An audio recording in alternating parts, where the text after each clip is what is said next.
Hi, thanks for joining. I know we've got a lot on our minds. Families to feed, bills to pay, and now this talk about tariffs. President Trump's pushing them again as of March 8th, 2025.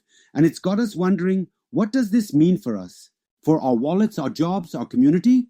Today, I want to walk us through this together.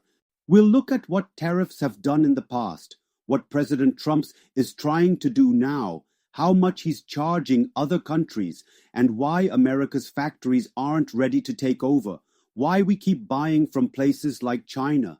We'll dig into why our production's lagging, how wages and other things play into it, and how these tariffs hit us because of that. Then, as God's people, we'll see what the Bible says about it, how we can protect ourselves, love our neighbors, and lean on God through this. Let's dive in. First, let's travel back and see what tariffs have done before. It's like flipping through an old family album to learn from our ancestors. Way back in 1789, right after America was born, Congress passed the Tariff Act. It was one of our first big moves, putting a tax on stuff coming in from overseas to raise money for the new government and help our little industries grow. It worked for a bit, kept some folks employed, but it wasn't long before trouble brewed. By 1828, we got the Tariff of Abominations. Picture a shoemaker up north. He's thrilled because a 25% tax on European shoes means folks buy his $5 pair instead. But his farmer cousin in South Carolina? He's fuming. His $10 plow from England shoots up to $13, and he can't plant as much. The South got so mad they nearly walked out of the country, called it a crisis.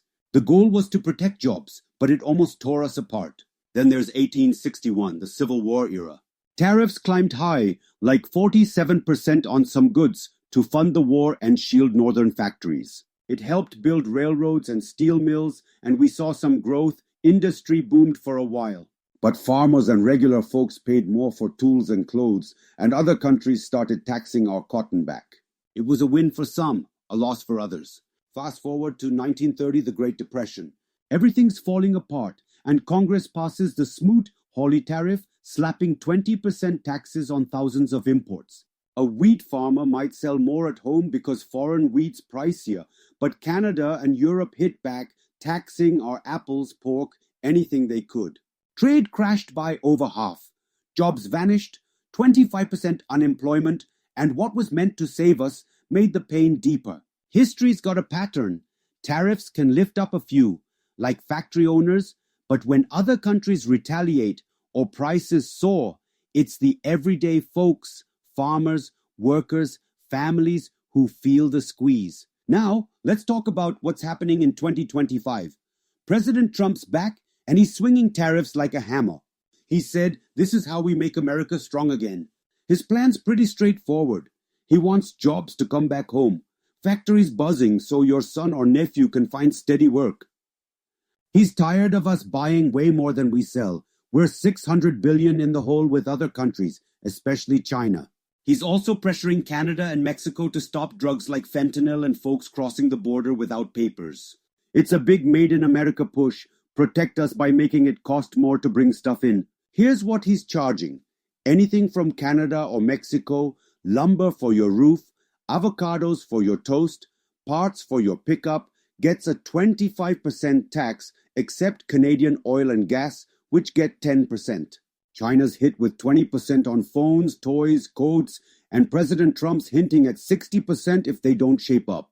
He's even talking about a 10% or 20% tax on everything we import, coffee from Colombia, jeans from anywhere. It's like every shipment's got a toll booth and that bill's landing on us when we shop. President Trump wants us making it all here, but our factories aren't ready, and that's why we import so much. Let's compare us to China and a few others to see the gap. China's a powerhouse. They've got over 100 million factory workers cranking out goods, while we've got about 12 million. Their cities, like Shenzhen, are built for it. Massive plants spitting out 500,000 iPhones a day. They control 80% of rare earth minerals, tiny pieces in your phone or car battery we barely dig up here. Their workers earn $2 an hour. Ours get $20 or more because living here costs more, and we've got laws to keep wages fair. China's been at this for decades. Cheap labor, fast machines, and a government pushing hard. America's different.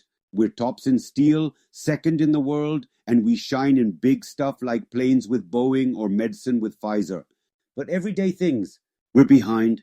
Lumber's a sore spot. 70% of our softwood for houses comes from Canada because our mills can't match it. Electronics, we moved those plants overseas in the 90s because we thought too costly here.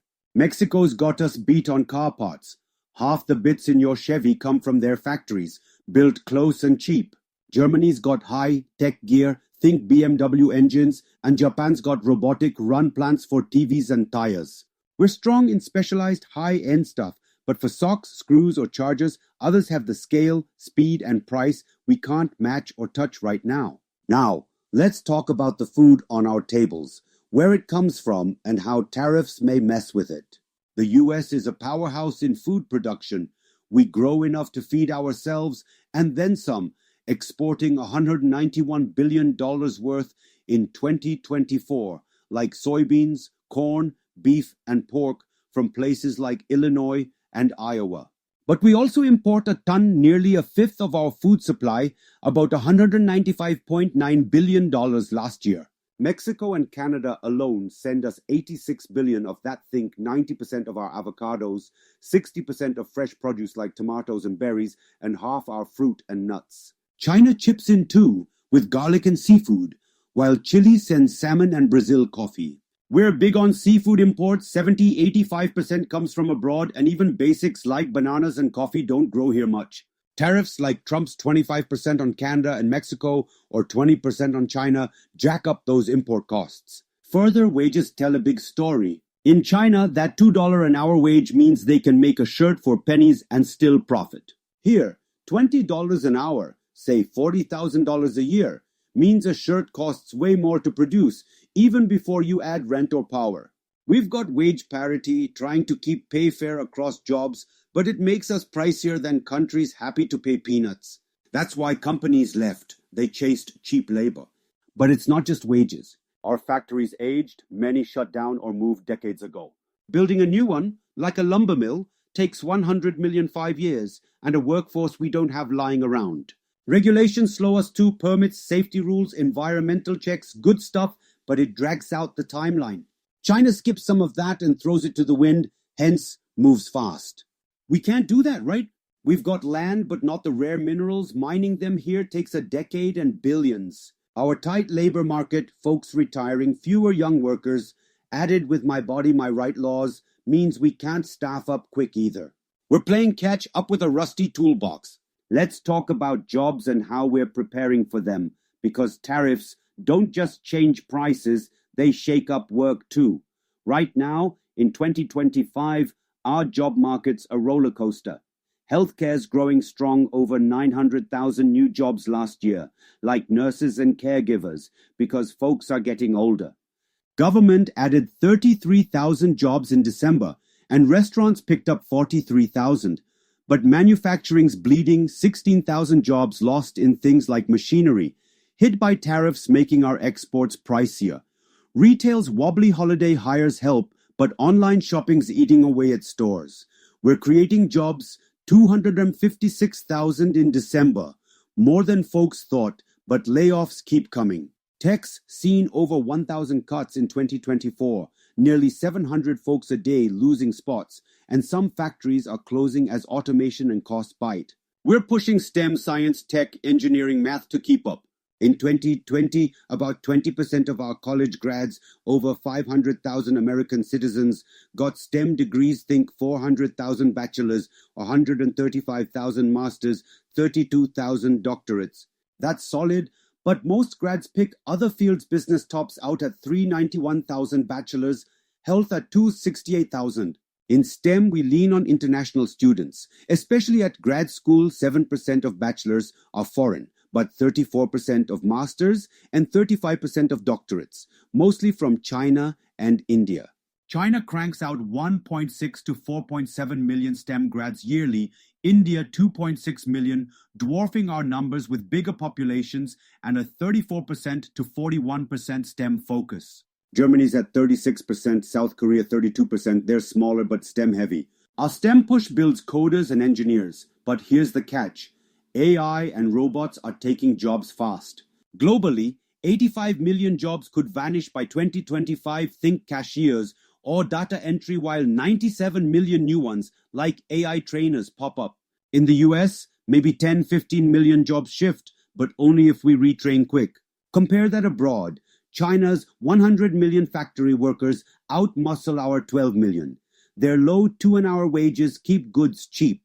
Germany and Japan use robots to offset aging workers. Japan's losing 4 million by 2030, but stays ahead. India's young workforce grabs tech jobs we are shedding. Tariffs like 25% on Canada and Mexico, 20% on China aim to spark our jobs, but since we can't make enough yet, they backfire. Jenny's grocery bill climbs, Tom's trucking slows if car sales dip, Joe's soybeans rot with China's 15% counter tax. We're not STEM short. 11 million STEM grads aren't even in STEM jobs, but we're losing ground to automation and overseas scale. How tariffs hit us because of this. Since we can't make enough yet, tariffs sting extra hard. Take Jenny, she's a mom with 2 kids, works the diner for $35,000 a year. She loves guacamole, but Mexico grows most of our avocados. That 25% tariff turns her $2 avocado into $2.50, and her grocery bill climbs $10 or $20 a week. Guess? Canada's oil gets a 10% hit. $3.50 a gallon jumps to $3.65. Her minivan's tank costs $4 more. Her son's $30 jacket from China? Now $36 with the 20% tariff.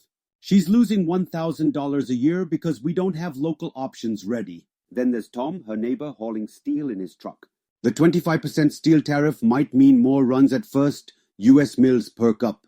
But cars need Mexican parts. That 25% tariff could make a truck $3,000 pricier. If folks stop buying, the factory slows and Tom's out of work. We can't churn out those parts here overnight. And it snowballs. China's taxing our soybeans 15%. Farmer Joe's crop rots because we can't eat it all.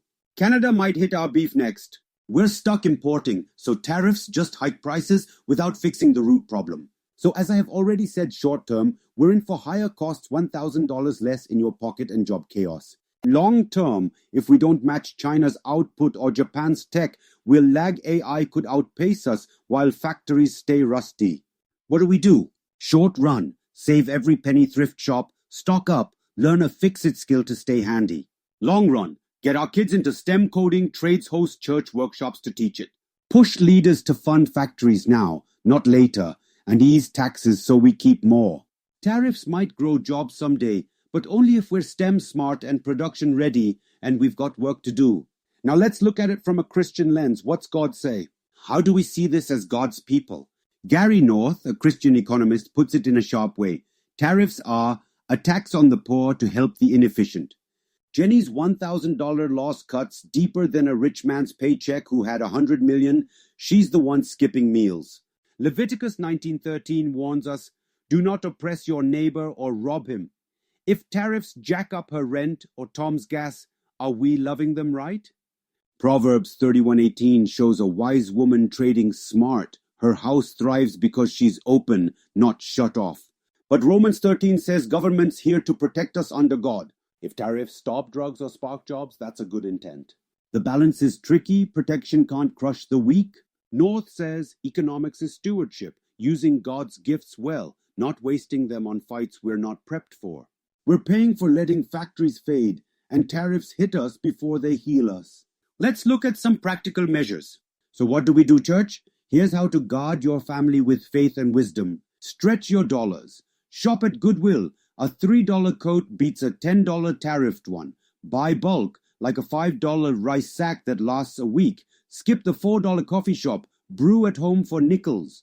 Proverbs 22:3 says, the prudent see danger and take refuge. This is seeing the storm and battening down. Grab extra canned soup, toothpaste, or gas cards now. Prices are creeping up. Think of Joseph in Genesis 41, storing grain for famine. A little foresight keeps your pantry full when wallets run thin. Learn a trade. Watch free YouTube, fix a sink, sew a hem, weld if you can. If tariffs shift jobs, more mills, less trucking, you're ready. Matthew 25:15 says, use your talents, grow them for lean times. How to love our neighbors and help each other because love does not have tariffs. Jesus calls us to love our neighbor, Matthew 22:39, and tariffs test that. Here's how we live it. Share the load. Got extra garden veggies? Bring Jenny some carrots. She's cutting back. Carpool with Tom, split gas, and ease his burden. Acts 2:44 shows the church sharing all. Let's do that here. Keep it local. Buy milk from a nearby farmer, not the chain store. It helps Joe sell his crop, keeps money in our town. It's neighbor helping neighbor. Serve with heart. Host a church swap, trade clothes, tools, anything useful. Cook extra for Sunday lunch, feed someone stretched thin. Pray for them and for leaders to lighten this load. What government could do? Our leaders need to hear us too. Instead of just taxing imports, build factories, put $5 billion into a mill so Tom hauls local lumber. Cut deals quick. Canada's eyeing our beef. Don't let Joe drown. Drop sales taxes. Give Jenny $200 back to offset her $300 hit. North says govern for peace, not war. 1 Timothy 2:2 calls for that. Build us up so we're not just paying for what we lack. Church, tariffs are here because we're behind. China's factories roar, ours creak. Jenny's scraping by, Tom's on edge, and we're importing because we let production slip. History warns us, prices rise, jobs wobble, and we're in it now. Protect yourself, save, prep, learn. Love your neighbor, share, support, pray. Push leaders to build, not block. But Philippians 4:19 says God meets our needs. The providence of God also comes when we obey God in all we do and have to do as a Christians and church. Sometime it starts with knowing and educating ourselves about tariffs and how it would affect us. This knowledge will help us love each other better. But the sad part is, the church has given this up to secular forces, and many pastors teach this is not the church's work and limit itself to the Great Commission, as if the Great Commission does not include this aspect of loving God and loving each other. Isn't it sad that we do that in the name of being spiritual and think we are obeying God? So, tell me and others, what does this mean to you?